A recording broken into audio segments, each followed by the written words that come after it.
Welcome to the PA Books podcast. PA Books is a production of PCN, the Pennsylvania Cable Network. This program features interviews with authors of books on Pennsylvania people, history, sports, business, nature, and politics. We hope you enjoy this podcast. This is PA Books, featuring authors of books about Pennsylvania and its people. This week, Char Miller discusses his book, Gifford Pinchot and the Making of Modern Environmentalism. Char Miller, author of Gifford Pinchot and the Making of Modern Environmentalism. For people who don't know Gifford Pinchot, can you give a little thumbnail sketch about who he was? Well, Gifford Pinchot was one of those fascinating figures in American political landscape. He grew up in New York and Pennsylvania and Washington, D.C., a family of fabulous wealth and great fortune. And politics was his desire. And in a sense, he not only grew up here, but he became a political figure in this state. But before that, he had been first chief of the U.S. Forest Service, a close confidant of Teddy Roosevelt, and then a two-time governor of Pennsylvania. So in the teens, 20s, 30s, and 40s, he was a powerhouse in this state and, frankly, nationally as well. Why'd you write about him? Well, a lot of different reasons. First of all, I was really intrigued that someone like him, who grew up with a large family wealth, would become a reformer. That made no sense to me at some level. We think of our political reformers as coming from potentially impoverished situations or minority status, and he was neither of those things. And so that someone like him was interested in the politics of reformation was striking. Secondly, I knew a lot about his life as a forester. I knew absolutely nothing about his life as a governor. So that struck me as an intriguing process where someone who was so important at the federal level then moves down to state politics, and I wondered how and why he did that. So I think there were multiple reasons why, and frankly, another issue was that we live in an age in which the environment is critical. We don't have many figures like Pinchot anymore, and I was curious why that was also true. Your book is called Gifford Pinchot and the Making of Modern Environmentalism. When he came onto the scene, what was the state of environmentalism? Well, there wasn't much, which is why I'm arguing that in part he is at the foundation of what we understand to be the environment.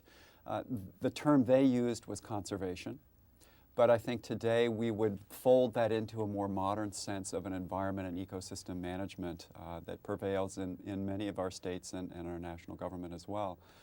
Its status in the late 19th century when he came of age was that the idea of nature and of humans' interactions with it had been largely one of exploitation, unmitigated exploitation, unregulated exploitation.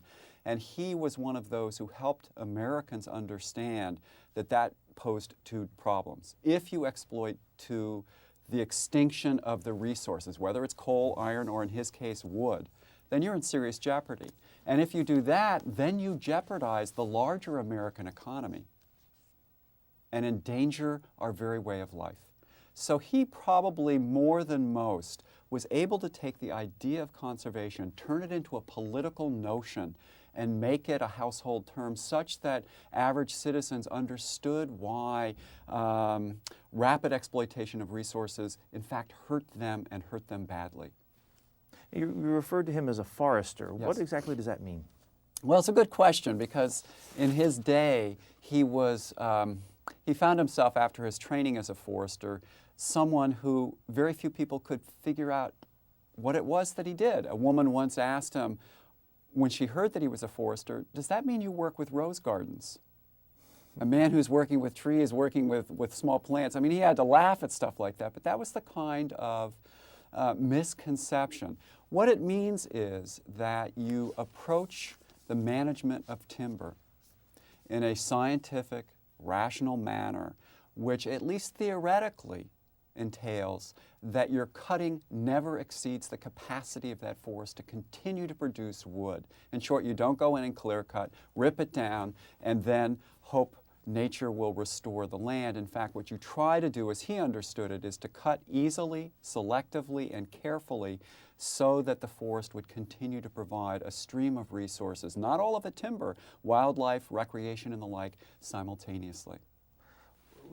He was a pioneer in that?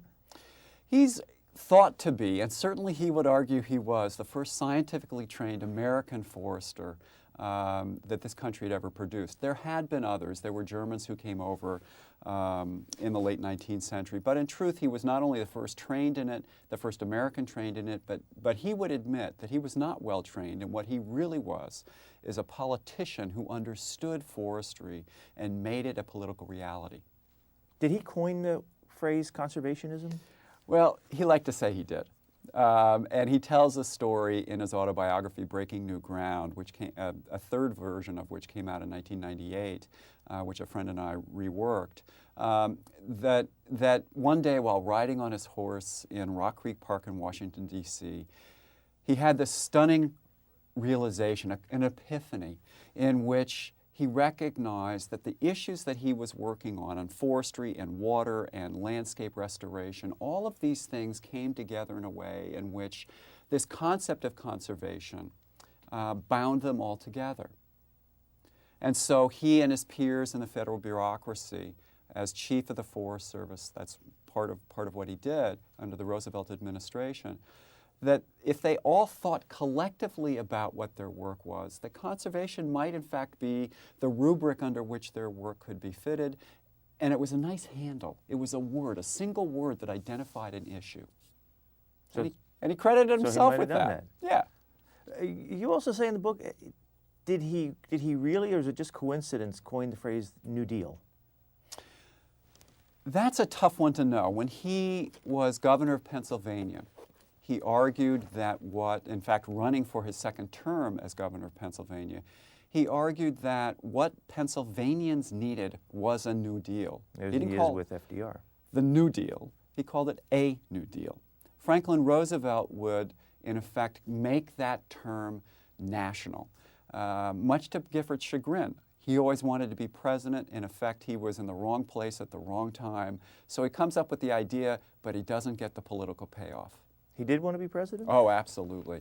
Having served with the first Roosevelt, with Teddy Roosevelt, and had worked very closely with him and was a close friend and confidant, and in fact, political strategist for Teddy Roosevelt.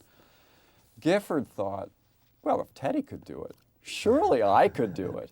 And his scheme always was to return to Pennsylvania, become involved in the state's politics, become a representative from the state to the national legislature, by which he really wanted to be in the U.S. Senate.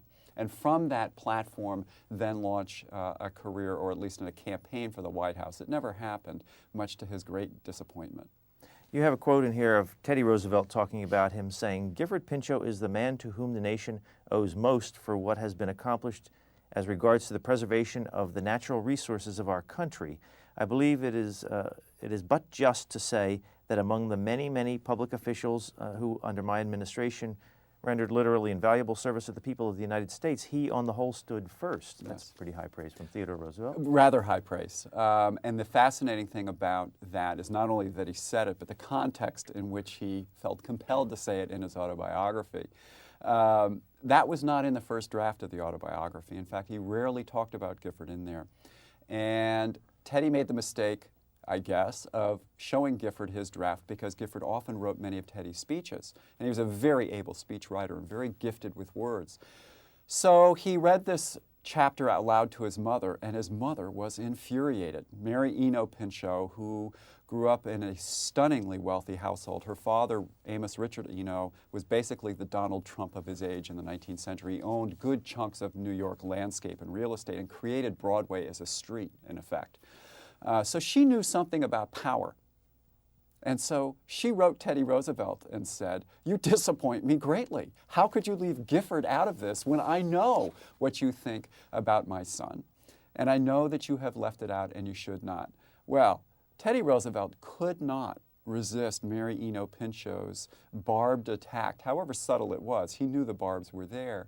And so graciously, and I think properly, rewrote the chapter to include such high praise for Gifford, who merited it. But as Roosevelt said to Mary Pinchot, "Look, Gifford and I both know that one doesn't tout one's own horn. You let other people do it for you." And her reply was, "Then you should do it for my son, because there are enough people who hate his guts. You ought to show your support for one of your loyal servants," in effect. And he did. He caved. He caved.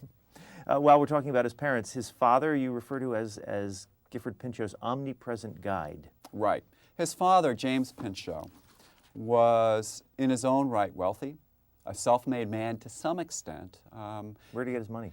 He got his money from, well, really two places, one of which his family, which grew up in Milford, Pennsylvania, had come to Pennsylvania in the early 19th century from France, had been very successful in turning Milford, Pennsylvania into a very powerful commercial entrepot, a small town, but a really critical town in the northern part of the Delaware. And yet for James, it was too small of a town, and New York beckoned, and like many of Milford's greatest citizens, they left town and moved to places like New York City to make their way in the world, as did one of James' brothers, Edgar Pinchot. When Edgar and James got to New York, it was a bustling, exploding pre-Civil War commercial center, and he got really quite wealthy based on selling wallpaper and curtains and furnishings for the homes of the rich, furnishings for a remarkable building called the Fifth Avenue Hotel, which just happened to be owned by the woman whose father owned that hotel, Amos Richard Eno. So there's a very interesting intersection between the ambitious James Pinchot, the very rich and speculator Amos Pinchot, and there was the beautiful Mary Eno. And when James married her, he could retire. And she and he raised their children, in effect, to become important players in the world. And that's a pretty good job. How did he meet Teddy Roosevelt? Gifford Pinchot. Gifford. Well, no one really knows quite how they met first. The guess is that they probably met in one of the busy political and social clubs of New York City to which both Gifford and Teddy belonged. I have as sort of their first interaction, and an important one, when Theodore Roosevelt was governor of New York. And Gifford went to see him and tells this wonderful story in his autobiography as he approaches the executive mansion in Albany. There was Teddy Roosevelt leaning outside the window with ropes, helping his children to escape the building from attack from favored or feared Indians. And Gifford knew that this was a man of his own heart, a playful man, a man who loved to sort of joke around with kids. And so that night they had two contests. One was boxing and one was a wrestling match. Gifford Pinchot, who stood a stork-like 6'2", easily outboxed Teddy Roosevelt, who was a bit smaller and a bit more squat. In fact, he knocked Roosevelt off his substantial pins, as Pinchot put it. But he then had to wrestle the very stocky Teddy Roosevelt and found out that reach wasn't everything when you wrestle. And so Teddy gladly pinned Pinchot to the floor. And in that kind of sweaty embrace, their relationship was sealed. And they went hiking and camping and, you refer in the book to a time when Gifford Pinchot was harpooning porpoises? Yes. Both Teddy and Gifford Pinchot were fabulously interested in wilderness and human beings' relationships to it. That partly concerned an aesthetic appeal of the landscape. They both felt that to be in nature, to be thoroughly ensconced in it, was the best place a human being, a man, could be. They loved to hunt, they loved to fish, they liked to walk. They also liked the notion that in their relationship, shown here in this photograph of Gifford and Teddy Roosevelt on the Mississippi River in 1907, that it's in that environment, not only did you get sort of a high, a kind of wilderness high, but it's there that human beings were probably at their best in an interesting sort of way. And so there's two ways to approach that. I'll get to the porpoise in a second, but the first of which is that Teddy and Gifford and some of their friends, while the president loved to go out for recreation, they would hike, they would ride horses out of the White House. They took along no Secret Service. Gifford carried a pistol because they thought somebody ought to be armed just in case the president was shot. And do keep in mind that Roosevelt assumed the White House when McKinley had been assassinated. Mm-hmm. So it's a little odd that there were no Secret Service agents around. But on one day they went out to the Potomac and they went swimming. Now, what was odd about that, it was cold, it was in the winter, and they stripped to the buff. And they swam naked across the Potomac. While Roosevelt was president. While Roosevelt was president. And one time they took the French ambassador with him, who, with great aplomb, stripped down with them before they plunged into the Potomac, except he kept his gloves on. And Roosevelt and Pinchot, these manly men, stripped naked, one assumes, in the river, said, what's with the gloves? And the ambassador from France held up his hands with the glove and said, in case we meet the ladies. As if these gloves were fig leaves somehow. But for example, one of the things that Pinchot understood and came to recognize with his own work in nature is that there were some lessons to be learned there. You raised the question of a porpoise. He would go hunting and fishing around the globe. And one of the places he went to was the Florida Keys, which he fell absolutely in love with. And in the teens, they were thinly populated. There were no roads there. You got there by sailing. And one day he is off hunting porpoises because he'd never caught any before. And he's out on a harpoon hunt. But as with most of these hunts, one of the things that Pinchot did was to make sure that the animal had a better shot at winning than he did. And so he went out in a thin-bottomed canoe, such that his tall frame made it very difficult for him to even stay in balance, let alone to throw a heavy harpoon at an animal. In short, the likelihood is he was going to fall in the water before he ever caught anything. And that, he thought, sort of balanced the odds. Very sporting. Very sporting. And he tried to get these porpoises, and he kept bouncing the harpoons off of them. And finally, he tells this story of this porpoise that surfaced just out of his reach and looked at him. He swore, stared at him straight in the face. And he had this eerie feeling that this intelligent being was looking at him and sort of chiding him for trying to slaughter one of nature's finest animals. And he swore after that moment that he would never touch another porpoise in his life. In fact, he had never harpooned any, so it's an interesting process in which he could not get what he wanted. But that's part of the way in which in the book I try to argue that this man learned a great deal from nature. He was changed by it, transformed by it. Even as he used its riches, he was taught lessons by Mother Nature. You also say he slept outdoors whenever possible, whatever the weather. Whatever the weather. There's a shot in the book in which he is deep in the Adirondacks in full winter. The temperatures he records in his diary were somewhere around 20 below zero, and that's not wind chill. Was that Mount Marcy? Yeah, he was going to go hiking up Mount Marcy. He doesn't know it's quite so cold. He's wearing a sweater and a jacket, and he has an old sealskin cap that he had bought as a child in another expedition up into the Adirondacks in the winter, and he decides he's going to climb this mountain. Well, that makes a great deal of sense if you want to climb Mount Marcy in the summer. It makes absolutely no sense if you're going to do it in midwinter. That's the picture there. Please note that there is no tent even sheltering him in the winter. So he and a friend decide to go up this mountain. And they start to climb up it with some guides, and the guides are smarter than Pinchot and his friend, and they decide to turn back. One of them subsequently suffered enormous frostbite, and yet Pinchot and his friend press on. They get about 3/4 up the hill of the mountain, recognize that the wind blast alone was going to drive them back, but Pinchot, who is somewhat crazy about these kinds of things, crawls up the mountains on his hands and knees, gets to the top of the mountain, manages to take a photograph, and then slides down this hill, only to discover that this is one of the great blizzards that the Northeast had ever encountered, that 30 inches of snow had fallen on Washington and Philadelphia, and that he had been actually crazy. And as he writes in his diary, it was one of the dumbest things he ever did in his life. But never wanted to miss a story. He hustles back to Albany, goes over to Teddy Roosevelt's executive mansion, and I suspect brags a bit about what he had did, even though acknowledging he had been a fool having done so. Now, for somebody who was so much of an outdoorsman and led the strenuous life, as they called it, you also refer to him in the book as a great bureaucrat and a gifted administrator.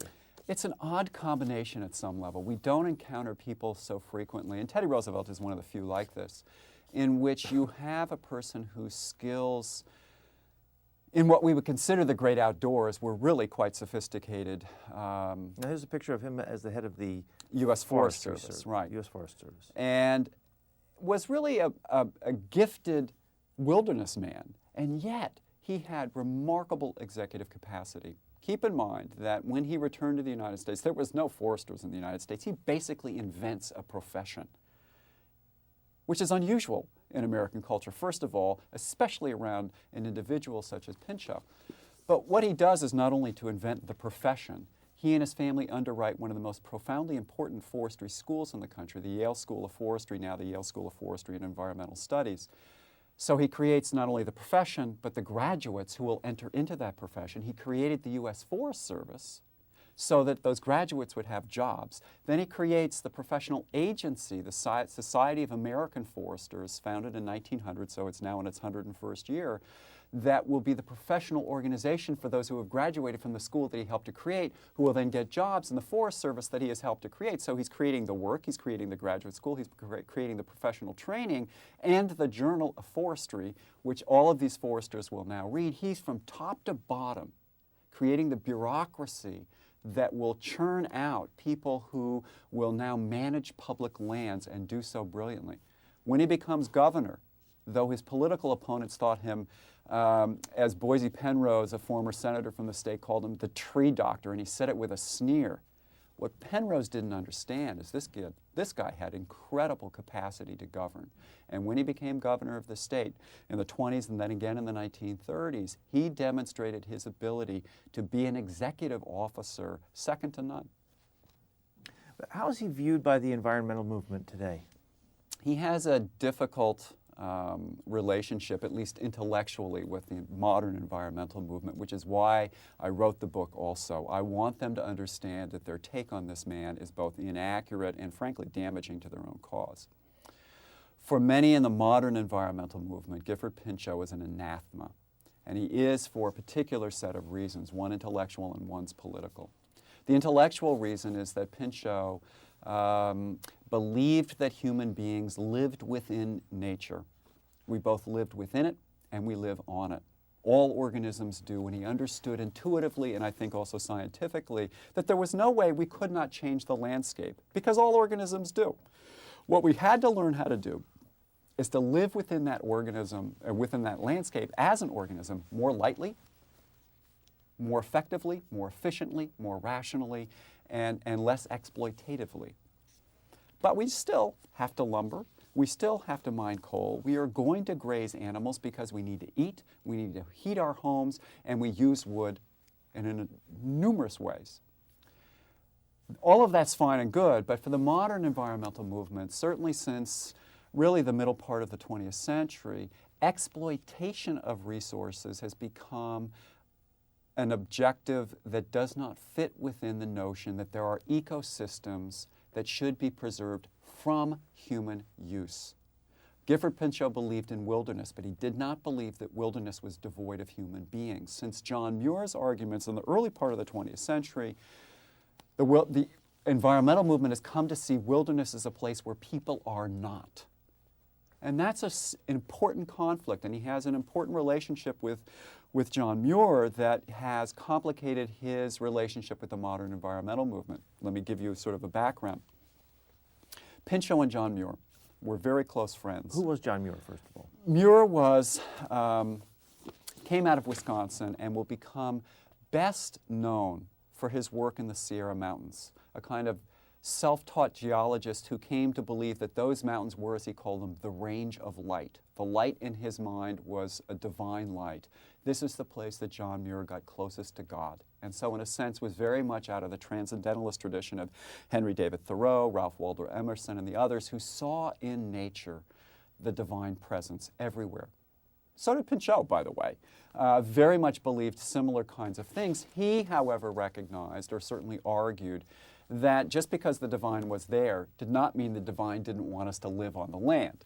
But Muir and Pinchot had a very, very close relationship. As I discovered in finding letters that no one had ever used before, Pinchot and Muir were close correspondents. They appreciated and enjoyed nature with one another in remarkable ways. They went off hikes all over the country together.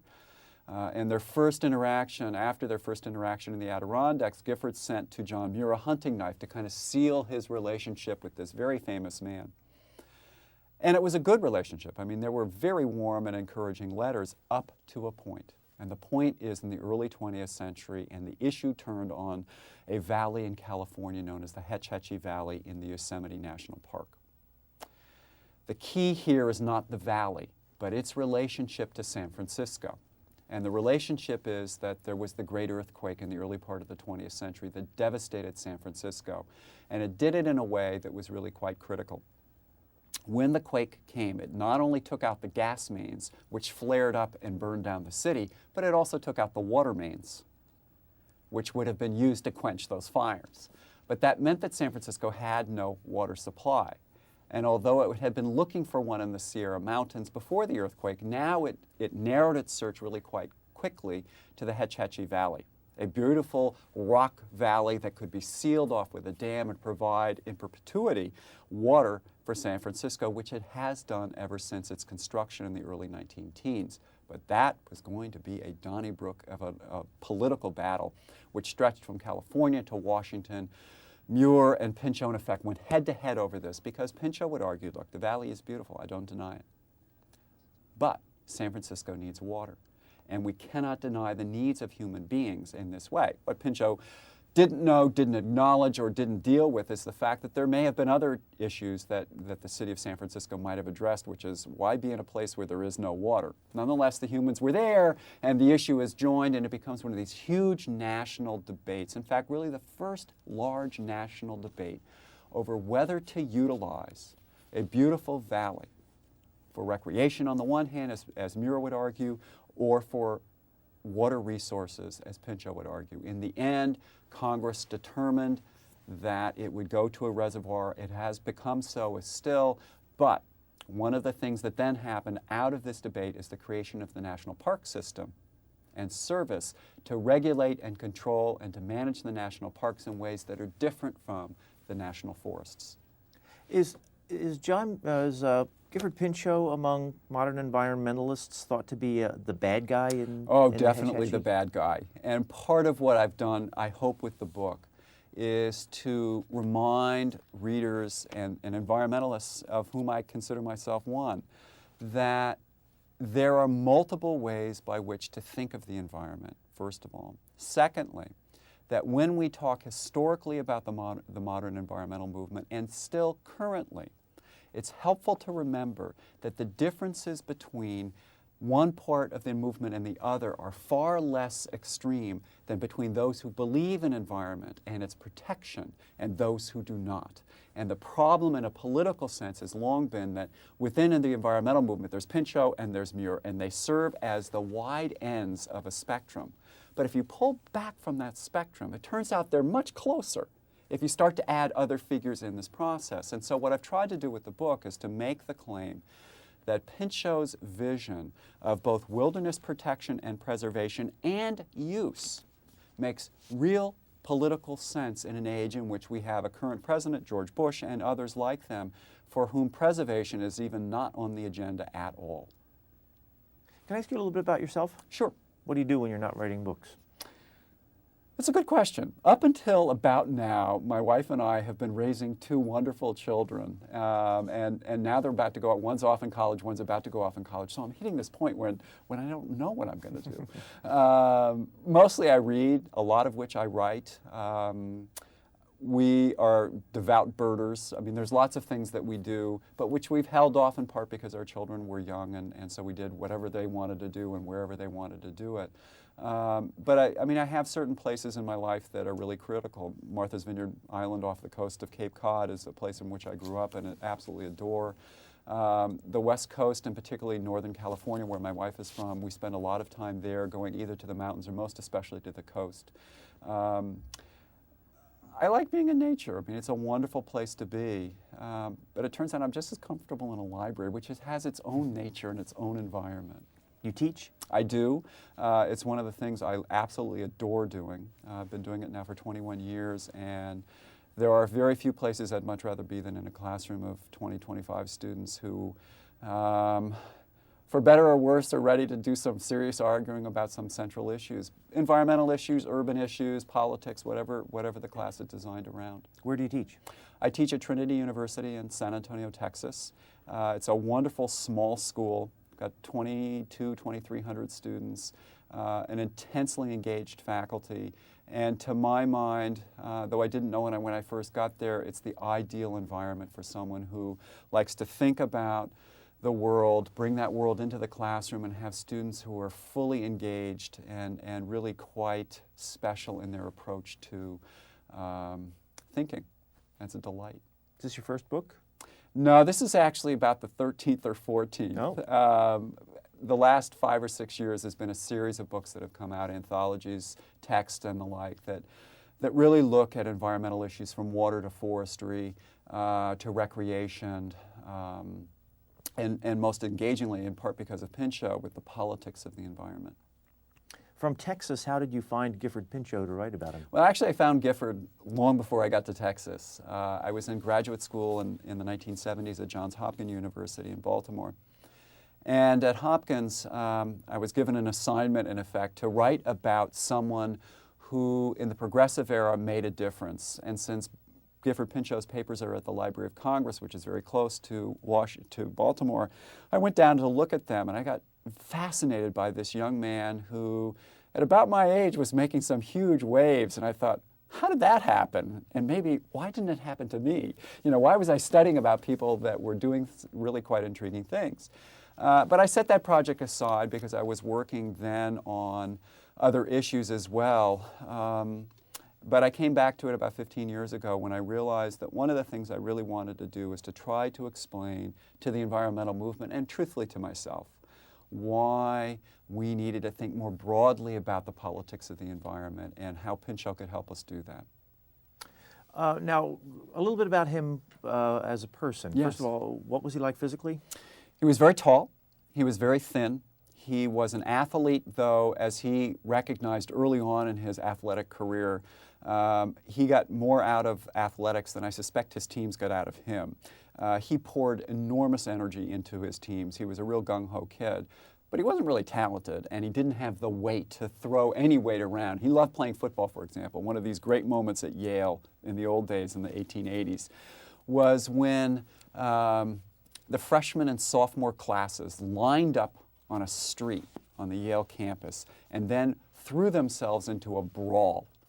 It was apparently a fascinating time, and Gifford Pinchot made certain to write his parents all about how his trousers were torn away and he barely came out with any clothes on at all, and he loved every minute of it. And that's sort of my image of him, this charming man with a big smile on his face, and who just sort of loved to throw himself into political fights, as it turns out, also into the gridiron. He has a very distinctive mustache. He has a very distinctive mustache. He grew that at Yale. He nurtured that mustache for the rest of his life because he understood that it separated him from other people. He was really quite attractive. Women called him Apollo when he was a college kid. They really were very interested in this very attractive and wealthy young man. And he was rather attracted to them as well.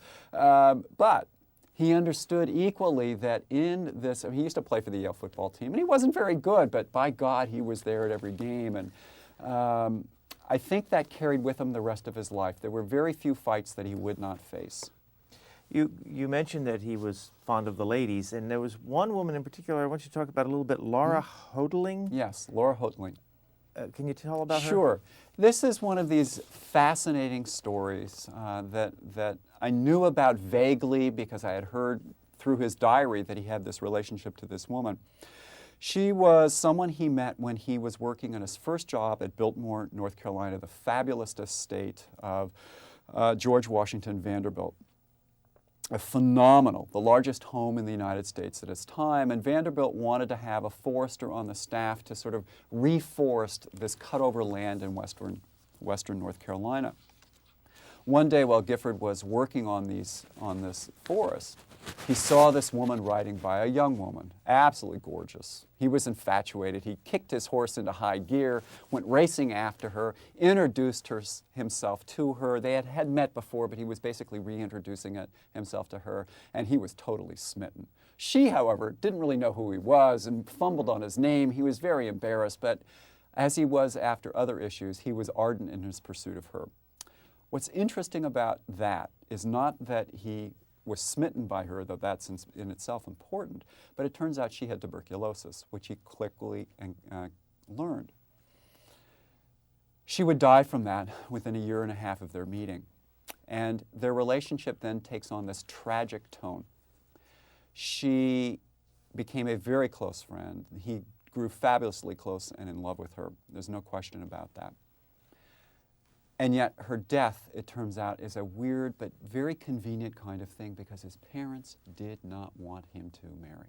And they don't want him to marry because they are very career-oriented. And they worried that regardless of who he fell in love with, that this woman, whoever she might be, would deflect him from what they wanted him to be, which is an important forester and an important public figure. So her death, oddly, which is revered in the family and revered in his diary, was kind of convenient because she would then disappear from the scene, but she would not disappear from his life. He went to seances to commune with her.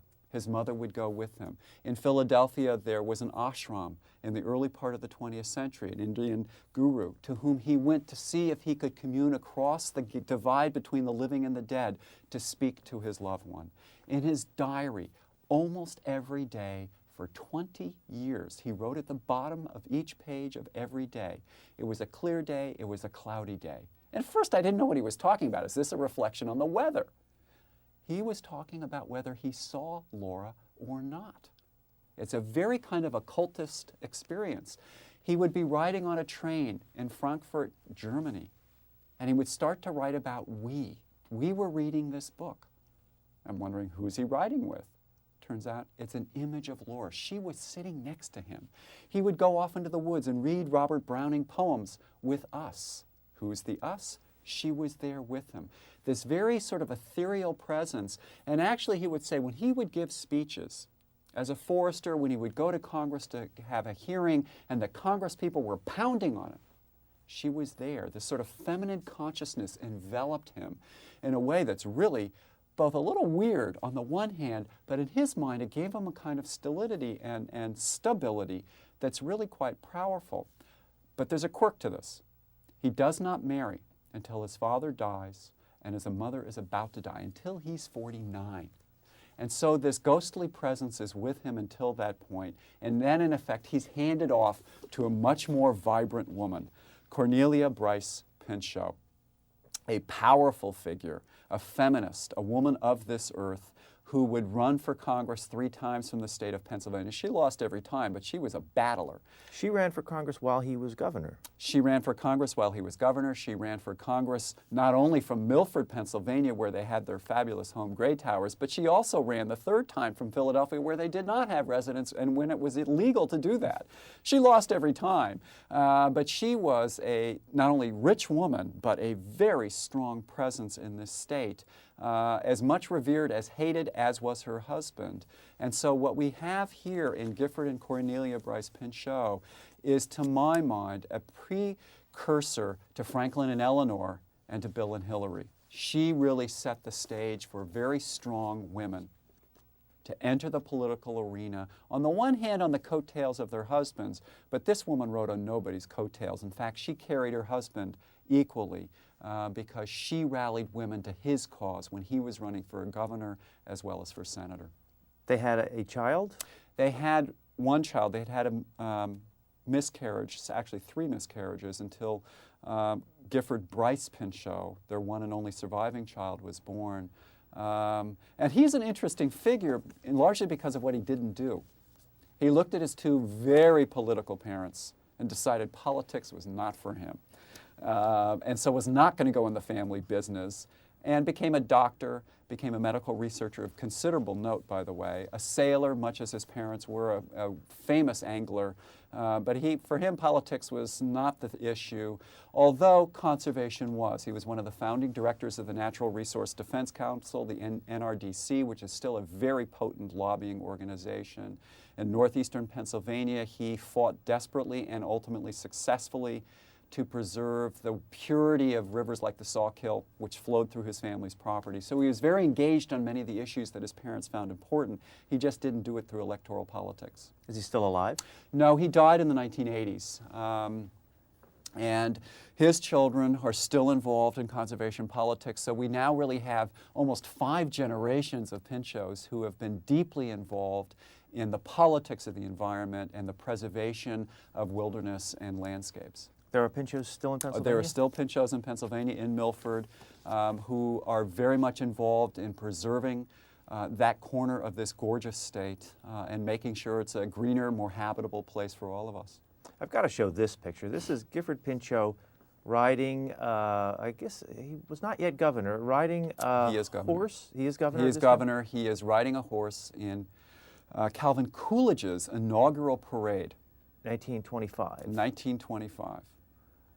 Was he theatrical? Oh, he was highly theatrical, as this pose would suggest. He knew that camera was there. He turns to it, doffs his hat for a camera because he knows there are readers at the other end of that camera. This was a guy who understood early in his career the power of the press and of publicity.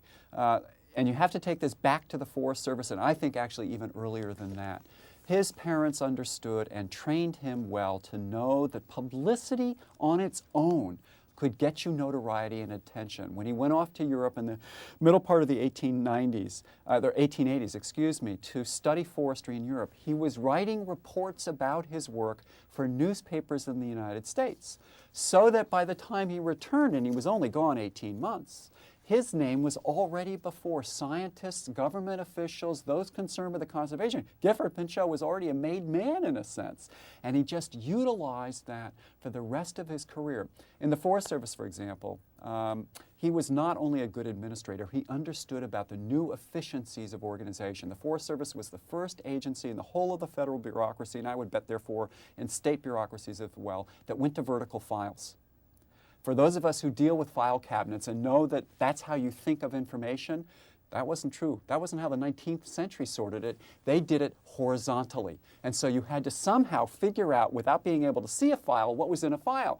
So if you took that and turned it into vertical, all of a sudden the Forest Service went to vertical files first. Brilliant. They also went to mail labels. The Forest Service was the first agency to have a mail label system so that they could churn out press reports and then stamp them without handwriting. You could do with fewer secretaries, much more efficient, much more rational, and much faster. He had a Rolodex, not that it had that term then, of 750,000 names and addresses when he left office. This is a guy who understood that the media was going to drive the 20th century. And so when he doffs his hat to a camera, he's simply using the new technology. He was the first to use radio in this state to campaign from, because he understood, even at its incipience, where there were stations in Philadelphia and Pittsburgh only, that that's the way to get beyond the political bosses and directly to the voters. So he would use that as best he could, and when motion pictures came out, first off of the mark, Gifford Pinchot used those cameras to sell himself publicly. He was brilliant at it, and in a sense had come to understand that there's a relationship between how a public sees you and how often it sees you and your polls. I want to ask you about his time as governor, but before we do that, will you talk about his family homestead here? Yes. Gray Towers? This is called Gray Towers, and you can understand why it was called Gray Towers. Where's it located? It's located in Milford, Pennsylvania, an absolutely stunning home that has recently been refurbished with $10 to $12 million. Where's Milford? Milford is in the northeastern corner of the state, right where along the Delaware Water Gap, just at its northern end. An absolutely beautiful landscape overlooking that. And as you can tell from this picture, when the Pinchot family built its home, there were no trees there. And there were no trees there because Gifford's great-grandfather and grandfather, who were lumbermen, had logged over most of northeastern Pennsylvania, reaping from the soil then enormous profits. And it's the Pinchot family's goal is to restore that landscape. So they build this sumptuous summer cottage. Do keep in mind, it was only a summer cottage initially. We should all be so lucky to have a cottage like that. And then used that land to reforest it, to make it greener, to restore the wildlife, to rebuild those rivers, to really take what they had destroyed and rebuild. And frankly, if you want sort of metaphor, what the family did at Gray Towers, Gifford Pinchot was to do for the nation as the chief forester. And in effect, he was trained to take those that sort of information and move it to Washington, and now through national forests, make green again the landscape. And when he was governor of Pennsylvania in the 20s and 30s, note the first things he did was to buy cut-over land that lumber companies had stripped apart, reforest them to make Penn's woods woods again. He really made this state green, and I think if you look at the vast complex of state forests, many of them, not all, but many of them came from the period in which he was governor, or the 2 times he was governor. When was he governor? He was governor beginning in 1925 through 27, so 23 through 27, and then the second term, because you could not succeed yourself in this state, he gets into office in 31 through 35. How did he get elected in the beginning? That's a great question. He shouldn't have been, to be honest. Then, and perhaps still now, the dominant forces in Pennsylvania's politics were 2 places, Philadelphia on the one hand and Pittsburgh on the other. The East and West battled for control of the state. Both cities had very powerful political machines. Gifford Pinchot did not come from either of those cities. He was not tied into those political machines, and they had absolutely no interest in him. He was a progressive, he was a reformer. They had no interest in either progress or reform because it would have thrown them out of office, so they weren't interested in him. So that poses a problem. If you are those things and you want to get into political power, how do you do it? Pinchot was shrewd. He decided he would not do it through elective office first. He would get in a state-appointed position, and so he lobbied the governor, Governor James, and asked him in 1920 if he could be posted to the Commission on Forests. Who's going to turn down the former chief of the U.S. Forest Service to serve on a state commission? The governor gladly did so, though there was one bit of reluctance. He understood what Pinchot was doing just as easily as Pinchot did, that this was going to be a stepping stone. But he did it. Pinchot got in there, managed to get the head of the commission fired for incompetence. No mean feat, keep in mind, since the man had been appointed by the same governor that appointed Pinchot. So there was Pinchot as head now of the commission, who will make that commission on forests far more inventive, far more streamlined, far more effective, demonstrating his executive power and capacity. From that position, he will then run for his first chance in 1922 for governorship, running against men who are coming out of the machine. Well, this poses a dilemma. He's third in a 3-cornered race. He has to figure out constituencies that aren't voting for the machines.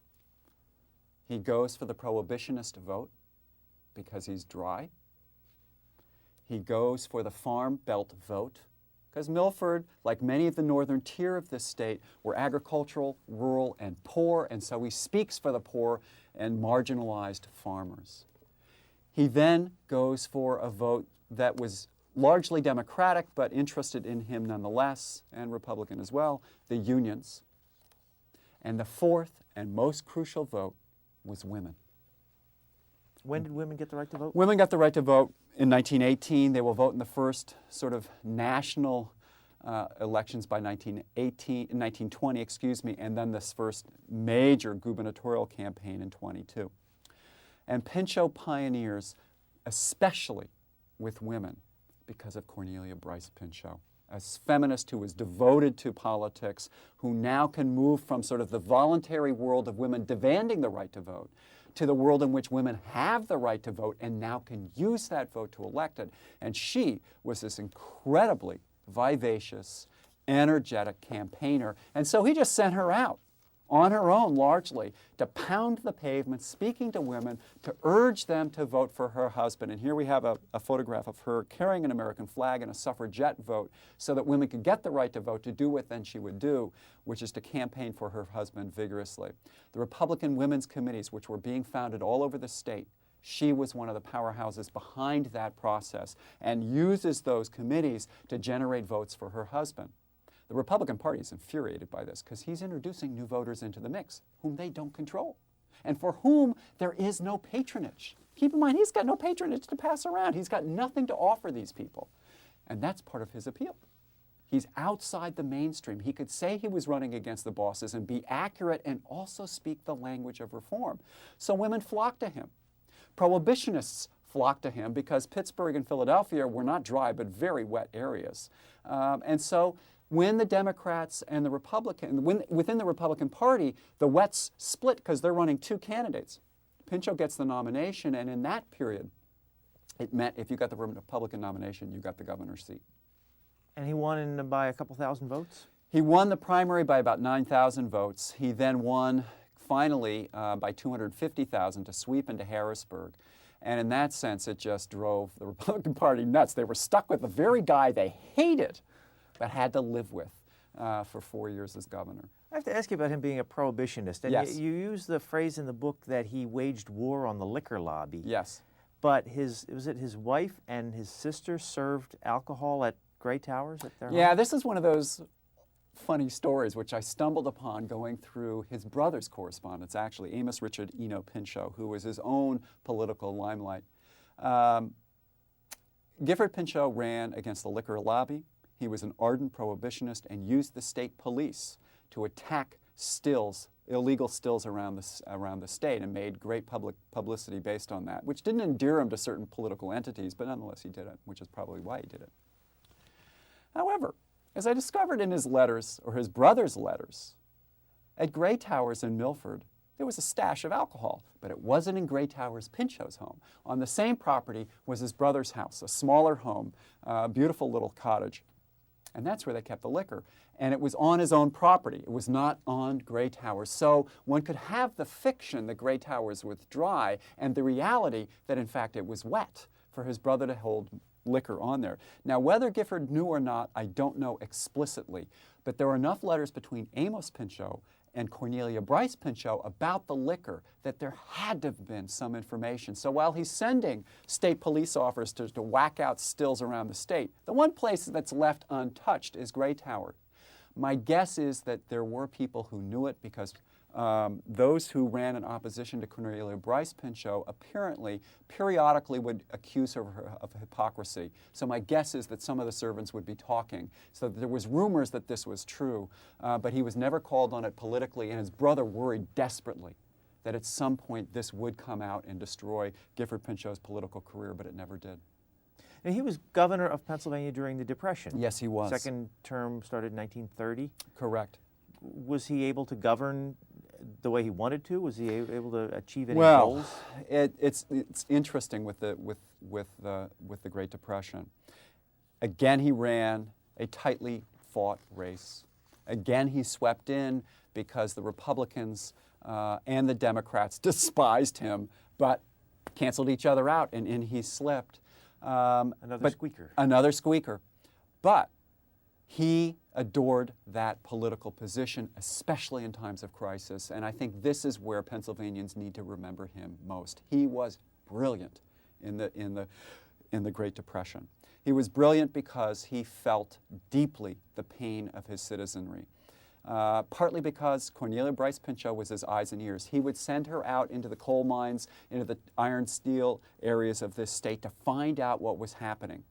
She would come back and tell him, and he would then put heavy legislative pressure on the legislature itself, pushing them to provide relief, pushing them to provide jobs.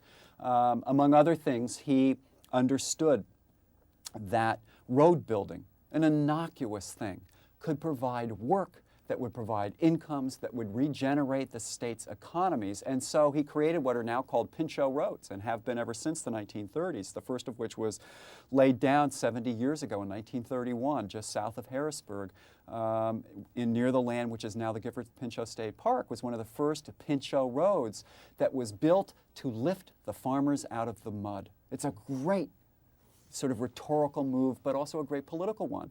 You're serving farmers, his constituency group. You're giving road building work to those who are unemployed, which is also generating a constituency for you. You are providing an example for Franklin Roosevelt, who will get into office in 1933 and who's asking Pinchot, what are you doing in Pennsylvania that's working in this so-called Little New Deal? And Pinchot says, we're building roads. We are buying up old forest lands and putting workers to work there. He wrote a white paper for Franklin Roosevelt when Roosevelt got into office to explain how Roosevelt could do what we will now call the Civilian Conservation Corps. Pinchot had already started that here. And so that was started in Pennsylvania and exported to the nation. The road building processes were also exported to the nation. So what was going on in this state really helped the nation at large and frankly made Pinchot's name politically. The problem for Pinchot is he would have loved to have been Franklin Roosevelt. He wanted to be in the White House, but once Roosevelt's in there, no one else is going to get in. And frankly, for the rest of Pinchot's life, he's always butting up against Franklin Roosevelt. I have to read you this quote that you have in here about in the second half of his term when Yes. he was a lame duck. In Pinchot's words, the second session of a governor who can't be reelected is not exactly huckleberry pie. Yes. Something recent governors face. Recent governors have faced it, probably all governors have in good measure, because you're a lame duck. And why should the legislature listen to you when they know you're going out of office? So basically what you can do is stand up there and use your bully pulpit as best you can and hope to God that they will listen to you. They usually don't, but you've only got a kind of rhetorical position and you've got to use it. And that's one of the things that Pinchot, as it turns out, was really good at, slamming away at those who were not acting in ways that he thought they ought to. At the close of his first term in 1927, in January 27, he let loose one of the great political tirades of his day, and frankly of any day, in which he went after what he called the gangster politics of the state of Pennsylvania.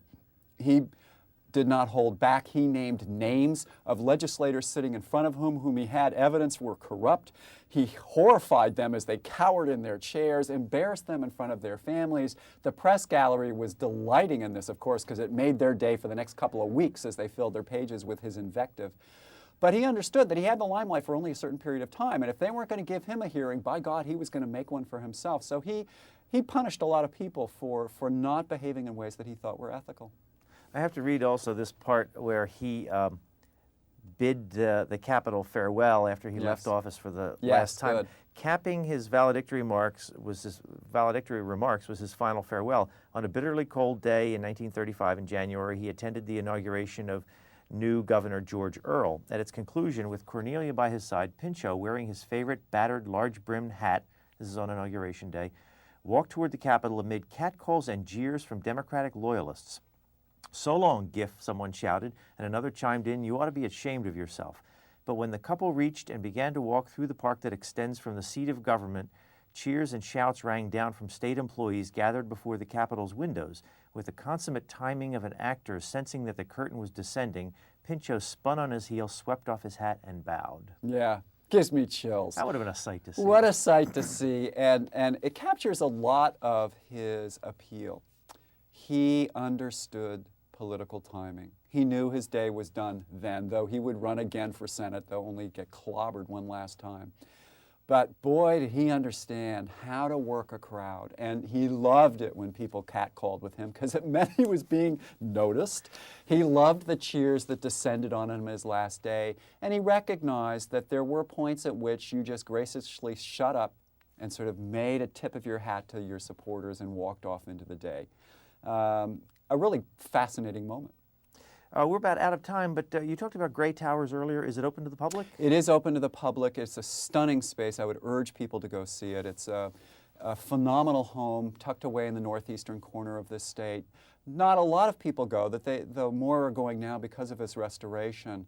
And the staff at Gray Towers are the most extraordinary human beings you will ever meet. They are generous, they are warm, welcoming, and the tour is well worth time spent.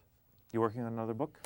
I am working on a series of books at the moment, hopefully one of which will have to do with my hometown of San Antonio. I'm looking at floods and flood control and how it shapes the Southwest. My hope is to spend a lot of time talking about Pinchot, though, because I still feel that he is one of these underappreciated authorities, but also someone who speaks loudly to our age. Wish we had more time. This is the book we've been talking about, Gifford Pinchot and the Making of Modern Environmentalism. Char Miller, thank you very much. It was my great pleasure. Thank you. You've been listening to a podcast of PA Books, a production of PCN, the Pennsylvania Cable Network. Full episodes of PA Books, as well as other PCN programs, are available to stream with the PCN app. Visit PCNTV.com or the App Store for details. Like us on Facebook.